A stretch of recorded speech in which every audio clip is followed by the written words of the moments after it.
El 27 de agosto de 1896, a las 9:02 de la mañana, el Imperio Británico declaró la guerra al Sultanato de Zanzíbar.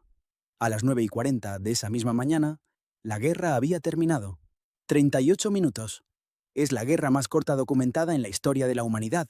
Pero lo que ocurrió en esos 38 minutos y lo que vino después es una historia que dice mucho más sobre el poder, la resistencia y el colonialismo que muchas guerras que duraron décadas. Zanzíbar era en 1896 un sultanato en la costa este de África, en lo que hoy es Tanzania. Llevaba décadas bajo la influencia del Imperio Británico, que controlaba la región de forma indirecta, a través de sultanes aliados. Cuando el sultán Hamad bin Tuwaini murió el 25 de agosto de 1896, su primo Khalid bin Bargash tomó el poder sin esperar la aprobación británica, que era obligatoria según los tratados vigentes. Los británicos le dieron un ultimátum: abandonar el palacio antes de las 9 de la mañana del 27 de agosto o enfrentarse a las consecuencias. Khalid no se movió. A las 9:02 de la mañana, los barcos británicos abrieron fuego sobre el palacio del sultán. Khalid tenía unos 2.800 soldados, varios cañones viejos y un yate armado llamado Glasgow.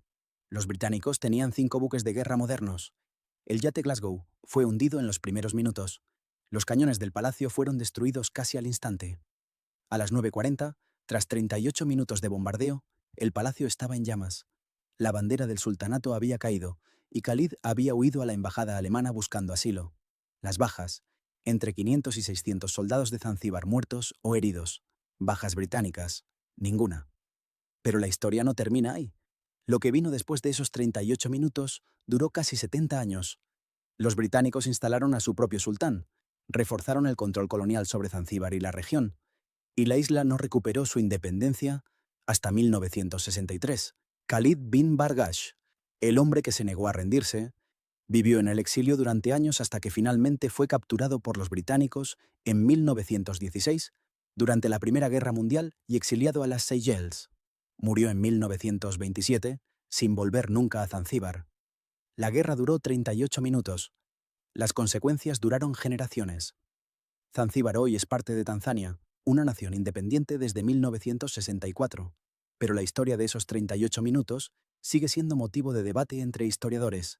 Algunos la presentan como una curiosidad, la guerra más corta de la historia. Otros señalan que detrás de esa curiosidad hay una historia de colonialismo, resistencia y poder desigual, que no debería reducirse a un dato anecdótico. Los 500 muertos de Zanzíbar en esos 38 minutos eran personas reales que murieron defendiendo la soberanía de su país contra una potencia colonial que consideraba que tenía derecho a decidir quién los gobernaba. La guerra de los 38 minutos nos recuerda que detrás de cada dato histórico curioso hay una historia humana mucho más compleja. A veces lo más interesante no es el dato en sí, cuánto duró, cuántos murieron, quién ganó, sino por qué ocurrió y qué pasó después.